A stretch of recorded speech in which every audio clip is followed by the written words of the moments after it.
Hello everyone. Welcome to this demo of our online master's certification course called the Neuroscience of Emotions being offered by the field. Some important details. This course is being instructed by Amna Siddiqui, which is me. The course dates are 11th to 12th September, as you would already know if you have registered for the course. Rest assured, registration is mandatory and will be confirmed after payment is received and validated. You will find details about payment in the emails our team has sent you. The field is also offering other courses alongside the Neuroscience of Emotions, namely Mindset, the Missing Link for Success, and Emotional Resilience, an essential skill in the post-COVID world. This preview will include a brief introduction about myself, the organization, and an overview of the course content so that you are familiar with the course. Certificates will be provided at the end of the course. You will be provided with all the details in the main course. Now that the official stuff is out of the way, hello! As you already know, my name is Amna Siddiqui. I'm a neuroscientist by profession and currently work as the research executive at the field. I overlook a lot of the research projects and business development at the organization. I am very excited to be hosting this introductory neuroscience course, as I believe people need more accessible information about the most important organ in the body, and it is seldom given actually. So here's hoping to have an engaging and interesting experience of exploring the neuroscience behind our emotions. Let me start by telling you where my neuro journey has taken me so far. I'm originally from right here in Islamabad, and for my master's in neurosciences, I went to Amsterdam, Netherlands in 2016. After that, my second year was in Berlin, Germany, and finally for my graduation, I went to Bordeaux, France. Now I am back in Islamabad and working at the field.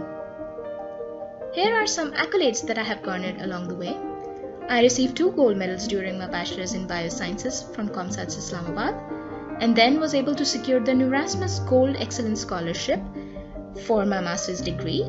This included the VU Fellowship Program from the Vrije Universiteit Amsterdam and the NeuroCure Cluster of Excellence Scholarship from Charité Berlin. So, the Masters in Neurosciences was through the Neuroscience program in 2 different European universities. I completed 2 different research projects during my Masters, one revolving around old age psychiatry, so old age depression patients, and one revolving around experimental epilepsy. I am a member of the Neurasa Alumni Network, which is an international consortium of past neuroscience graduates from the Neuroscience program. It is a highly diverse and engaging community, and we are invited to the annual Neuroscience program each year in Europe. I am also a member of the Islamabad part of the 500 Women Scientists Initiative, as well as the Society for Neuroscience. I have also dabbled in some neuro art, and am part of the founding exhibits of the Edge Neuro Art exhibition in Berlin in 2018. My research has also been published in international peer-reviewed journals. I published my bachelor's thesis project at ComSats, and then my first-year master's internship project in Amsterdam also got published this year as well. As I have previously mentioned, I work as a research executive at the field, which is the framework for emotions, ethics, and empowerment of life skills. The field has been nominated by Facebook Startup Fridays, the World Bank, and is also a graduate of Founders Institute, California, USA.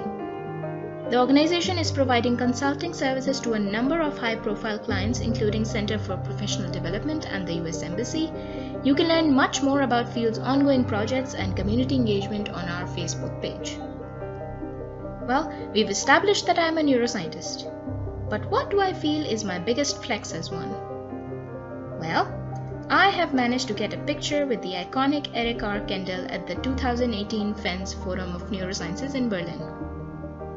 Eric Kendall is a Nobel Prize laureate and has done pioneering work in defining how memory works in the brain, which surprisingly is very interconnected with neuroscience of emotions as well. We'll be talking about Kendall and a number of other prominent neuroscientists in our workshop as well. Well, this gives me a nice segue into a quote from Eric Kendall. "The brain is a complex biological organ, possessing immense computational capability. It constructs our sensory experience, regulates our thoughts and emotions, and controls our actions." So, the brain is a pretty big deal. How big? What is this number? There are about 86 billion neurons in the human brain. So you would think we have a lot of brain power to do a lot of things. Is that always true? Let's look at this for a moment. What do you think is the common denominator in Jennifer Aniston, pyramids, and a rose hip, a type of rose plant? Well, these are just some of the quirky things one often finds in the field of neuroscience, especially when the lines between science and human experience begin to get blurred, as is the case with emotions. So all those pictures were names that scientists have given to different types of neurons depending on their characteristics. So the Jennifer Aniston cells, pyramidal cells, and rose hip cells. Interesting and weird, right? So let's have a brief do-over about the types of things I'll be discussing. The major parts of the brain responsible for emotions and feelings. What are the chemicals that are released in the brain and body which keep you feeling a certain type of way? And we'll also look at some leading principles involved in emotional regulation and how some scientists think that acknowledging negative emotions is part of a healthy lifestyle. Thank you. We are looking forward to seeing you at the workshop. Please make sure to register and make your payments. You can always reach us on our social medias for more information. Thank you and goodbye.